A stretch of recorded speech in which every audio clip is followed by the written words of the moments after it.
Alors qui va avoir la fève? Moi je la veux. Cherchez bien. Je la cherche. Suspense, suspense. Et toi, Anna, une trace de la fève? Moi, je veux juste manger la galette, en fait. Oh, je. On peut pas juste en profiter sans chercher la fève? Bah non, ça sert à ça une galette des rois, sinon ça sert à rien. Bah oui, galette des rois. C'est qu'au mois de janvier qu'on en mange. Je m'en fous de la fève, j'ai la dalle. J'ai pas l'air de l'avoir. Moi non plus. Mais qui est donc notre roi ou reine de la famille? Ils l'ont oublié ou quoi? Oh non. Ah, t'as eu la fève? Fais chier, y a moins de galettes à cause d'elle. Ah bah c'est Anna qui a la fève. Super. C'est toujours elle. Et la couronne? Non, c'est bon, je veux manger tranquillement. Mais si, c'est la tradition. Je veux juste finir ma part. On finit là avec la couronne. J'aime pas être célébrée. La couronne, la couronne, la couronne, la couronne. Oh, voilà, super, j'ai la couronne. On a notre reine. Wouh! Félicitations. J'ai juste mangé une galette, y a pas à me féliciter. Bah termine ta part. Non, la fève a été trouvée, y a plus d'intérêt. Je cale le pétard entre mes dents. Bah ouais. Hein?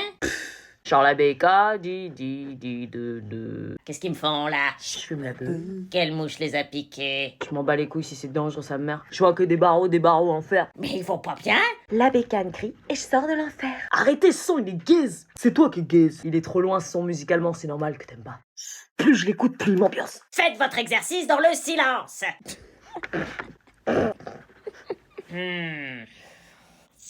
Charles la bécane, de. Tu fais quoi dans la vie? Alors moi, je suis... Vous savez, il y avait plein de projets, tu vois. Ah non, mais c'est super d'avoir des projets. Je suis prof spécialisée en collège. Je disais, je suis prof spécialisée en collège. C'est Noël, t'as l'air tendu. T'as pas l'air bien. C'est Noël, oui, justement, c'est Noël. Je supporte pas qu'il y ait 30 personnes dans la même pièce qui parlent toutes en même temps avec de la musique, des rires et personne qui s'écoute vraiment. Et là, en plus, je suis dans la famille de mon copain, donc chaque phrase que je dis, chaque sourire que je fais, j'ai l'impression que c'est un oral noté coefficient 12. Ça va, chérie? Ça fait 2 mois que je me prends la tête pour les cadeaux, 2 mois à trouver un truc original, pas trop nul, pas trop radin, pour 30 personnes dont la moitié je connais même pas le prénom. J'ai dû faire un putain de crédit conso pour payer. Et j'ai souri toute la soirée à des gens que je connais pas. J'ai mal aux joues, j'ai des courbatures, j'ai les oreilles qui sifflent, j'entends plus rien. J'ai dû dire « Ah, c'est sympa 47 fois !» Et j'ai mis 5 heures à choisir ma tenue pour paraître cool mais pas trop, simple mais pas négligée, moi-même mes versions Noël pour plaire à tout le monde dont je me fous royalement. Donc désolée si je vais pas bien, je suis juste épuisée émotionnellement par Noël. Bon appétit. Je lui demandais juste ce qu'elle faisait dans la vie. Le repas de Noël commença très mal, parce que le gentil frère séducteur ultra beau gosse de mon copain faisait que de me fixer. J'ai essayé de l'ignorer, mais mon corps a réagi avant moi. Mes putains de jambes m'arrêtaient pas de trembler, et j'avais le souffle court sans comprendre pourquoi. Vivement la fin du repas. Ça va, chérie? Oui. Aubane, vous souhaitez des petits? Vous pouvez me tutoyer? Enfin, je veux dire, vous pouvez me dire tu. Vous semblez stressé. Vos toilettes, s'il vous plaît. Au fond à droite. Merci. Son piercing sur le nez, je trouve ça vulgaire. Mais qu'est-ce qui m'arrivait? Pourquoi ce mec me perturbait autant? C'était quoi ce regard? Pourquoi il me transperçait comme ça? Et puis, ce sourire. Et ces jambes qui n'arrêtaient pas de trembler. De quoi j'avais l'air, moi, maintenant, hein? C'est le frère de mon mec. Reprends-toi. Tu t'es trompé, les toilettes, c'est pas là.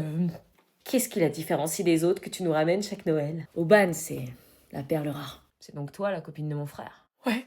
Toujours les mêmes nanas surfaites. Quoi? Il était sérieux de me juger comme ça? Inintéressante, superficielle, comme chaque année. Ça t'a pas empêché de les piquer à ton frère? Ah, parce que c'est ce qui t'a dit. Bien sûr que c'est ce qu'il m'a dit. T'as une sacrée réputation de tombeur dans ta famille. Et je commence à comprendre pourquoi. Il va arrêter de me regarder comme ça? T'emballes pas, t'es bien inférieure à toutes celles qui ont franchi la porte de cette maison. Vous faites quoi? Les toilettes, c'était la porte juste avant. Oui, je voulais juste respirer un peu. Avec mon frère. Non, c'est lui qui est venu ici. Bon, on y retourne? Oui. J'arrive. Ok. T'as pas intérêt à t'approcher d'elle. Oh, j'ai peur. Celle-là, tu me la piqueras pas. Et sinon quoi? Vous êtes sûr que je dois pas partir? Ce cadeau sous le sapin m'obsédait tellement. Il fallait que je sache ce qu'il y avait dedans. Après tout, c'était juste un cadeau qui m'était destiné. Ça ne se faisait pas de pas l'ouvrir. Je voulais pas que mon copain me voie l'ouvrir, et encore moins son frère, qui serait bien trop content de savoir que j'ai pas réussi à résister à l'envie de voir ce qu'il y avait dedans. Qu'est-ce que ça pouvait être? Qu'est-ce qu'un mec qui ne connaissait pas pouvait bien pouvoir m'offrir? Un bracelet. Il est magnifique. Qu'est-ce qui est écrit? Le regard des gens n'est pas ta mesure. Alors, ça te plaît? Je savais que tu pouvais pas résister. Non, je passais juste par là. J'avais oublié mon téléphone. T'as pas besoin de faire semblant avec moi. Comment pourquoi tu m'as offert ce bracelet? Quand t'es entrée, je savais que t'étais différente des autres. Et ce cadeau, je l'avais préparé pour une autre personne il y a 2 ans. Et j'ai jamais retrouvé quelqu'un qui me paraissait digne de le recevoir. Jusqu'à aujourd'hui. Je rêve où il était en train de me faire une déclat. Mais tu trahis chaque Noël ton frère et il est hors de question que je participe à ça. Mais tu sais au moins ce qu'il a fait pour que j'en arrive là? Il a rien fait, je connais mon copain et il t'a dit que son ex juste avant c'était ma copine. Quoi? Il s'est tapé ma copine avec qui je me suis fiancée pendant que j'étais en mission en Nouvelle-Calédonie. Non, c'est pas possible, pas lui. Si, il y a 2 ans je revenais de mission. Mon frère vivait encore chez mes parents. Je rentrais avec mon sac, tout allait bien, jusqu'au moment où, en entrant dans ma chambre, je les vis s'embrasser. Les 2 personnes en qui j'avais le plus confiance sur cette terre venaient de me trahir. Depuis, je lui fais payer. Et c'est loin de la souffrance que j'ai ressentie ce jour-là, crois-moi. J'arrive pas à y croire. Pourtant, tu peux me croire. Mais ton visage, t'as plus sur toi cet air ingrat, sûr de toi et séducteur. C'est une carapace. Quand on te brise le cœur, tu n'oses plus vraiment être toi, alors tu portes des faux semblants. Pas pour tromper, mais pour survivre.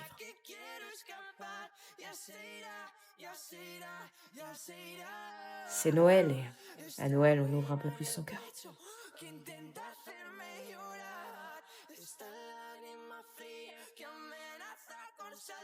Vous faites quoi? Wesh, maman, t'aurais pas vu ma carte de bus? Pardon? T'as pas vu ma carte de bus? Je sais pas où elle est, wesh. À qui tu dis wesh? Bah, à toi, wesh. Wesh, comment tu parles là? Bah, quoi, wesh? Tu vas dire wesh dans toutes tes phrases ou quoi? Bah, wesh, genre, frère. Ah ouais? Tu veux me parler comme ça, ma grosse?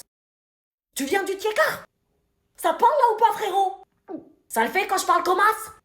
Ça te plaît, frère? Non, s'il te plaît, arrête. Oh ça, wesh, quoi couper, frère, fais pas la timide. Arrête. Je te monte en l'air, wesh, et quand je veux, frère. Ah non, maman, ça le fait pas du tout, arrête, s'il te plaît. Tu veux que j'arrête, ma grosse? Maman, t'es gênante. Ah ouais? Bah pourtant c'est exactement comme ça que tu parles, donc si moi je suis gênante, imagine-toi. J'arrête. Plus jamais ce mot-là dans ma maison.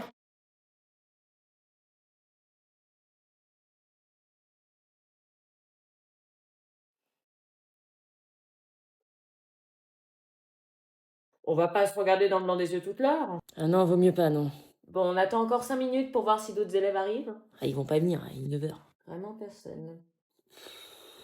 Bon, bah, l'appel, ça va être facile, hein. Luna absente, David absent, Jérôme absent, Kevin absent. Et je peux pas repartir, là, vu que je suis tout seul. Non, une fois que t'es rentré dans la classe, on doit faire toute l'heure. Oh, putain. T'es sous ma responsabilité, donc... Bah, vois le positif, tu vas avoir un cours particulier. Génial. Bon, pour l'appel. Laura absente, Lola absente, David absent, Kevin absent. J'arrivais pas à y croire. On s'était embrassés à la gare. J'étais désormais en couple avec le frère de mon ex. Je savais que l'attente valait le détour. Je sais pas pourquoi, mais j'avais l'impression de le connaître depuis toujours. Mais maintenant, il fallait que je rassemble toutes mes affaires et que j'affronte mon ex. Bah bébé, t'es pas venu me rejoindre à la douche? Non. Bah pourquoi? T'es sortie? Je t'avais prévu une petite surprise. Comment lui dire que c'était un gros connard, que j'avais honte d'être sortie avec lui et que je connaissais la vérité? Tu fais quoi là? Tu fais tes affaires? Oui. Hein? Pourquoi tu vas où? Je pars. Tu pars où? Je repars chez mes parents. Mais qu'est-ce qui te prend? Je reste pas une seconde de plus dans cet appart avec toi. Hein? Non mais attends, chérie, calme-toi, qu'est-ce qui se passe? Je sais tout. Quoi? Je sais que c'est toi qui as menti. Attends, quoi? Il t'a parlé? T'es encore en contact avec lui? Pas eu besoin de lui, je l'ai découvert toute seule. Je t'avais dit qu'il mentait, qu'il avait sa stratégie bien rodée pour me piquer ma meuf chaque année. Comment tu peux le croire? Ça fait 3 mois qu'on se connaît. Lui, ça fait 15 jours et tu le crois plus que moi? Il a pas eu besoin de me raconter, je l'ai découvert toute seule. On s'aime, tu rencontreras jamais un mec qui t'aimera plus que moi. Purée, à le regarder, je pourrais presque croire que c'est vrai. Comme quand il me disait qu'il m'aimait, finalement. Il t'a manipulé comme il a fait avec toutes les autres. Il a pas eu besoin de le faire, tu t'es grillé tout seul, abruti. Mais j'ai rien fait. Et cette meuf sur ton tel qui, je cite, j'espère que ta copine est partie avec ton frère, elle t'a pas grillé, elle? Donc arrête de me prendre pour une conne. Mais c'était mon pote qui m'avait transféré le message de sa meuf. Ah ouais, quel pote? Théo. J'avais regardé assez de séries policières pour déceler les signes physiques qui prouvent que quelqu'un mentait. La jugulaire qui se contracte, les yeux fuyants qui regardent à droite et à gauche mais qui n'osent pas m'affronter, de l'urticaire naissante comme par hasard. C'est bon, t'as compris dans quel cours on jouait, là. Oban. Tu sais comment on appelle ça? Un faux frère, j'arrive pas à croire que tu aies pu lui faire ça. Non, s'il te plaît, pars pas, laisse-nous une chance. Jamais de la vie. Tu peux pas nous faire ça. Quel culot de me dire ça. Oban. Ciao, sale mytho. Ok, tire-toi. Ah, monsieur se réveille. Prends tous tes trucs de merde et tire-toi de chez moi. Avec plaisir. Ça y est, Oban est parti, je me suis débarrassée d'elle. Tu veux venir t'installer à l'appart, bébé?